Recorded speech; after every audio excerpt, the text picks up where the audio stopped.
Tim, another little well, it's not a little scenario, sorry, that's just a fib. It's a bit of a longer scenario, so I've got typed out ready to go. So I've got Cheryl Smith. She's a new resident at a facility, so this is a residential facility. So you're preparing breakfast for her, and she shared with you how she was put away, they're her words, in the centre a couple of months ago, and she'd spent some time in the hospital due to major surgery. Again, during this time, her son offered to help manage her finances. She said that she thought it seemed like a good idea at the time. She also signed an enduring power of attorney, not fully knowing, not fully understanding maybe what that meant.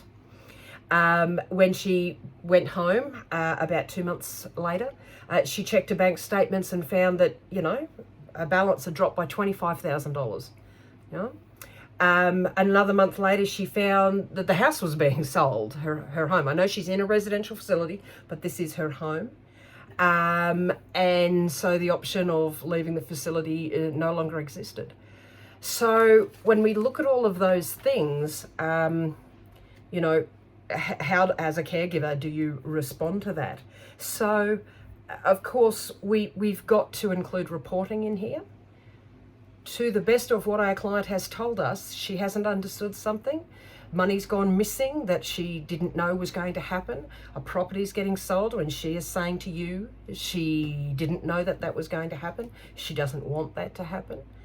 So it isn't for us to deep dive. Maybe our inquisitive mind wants to know a little bit more about that story.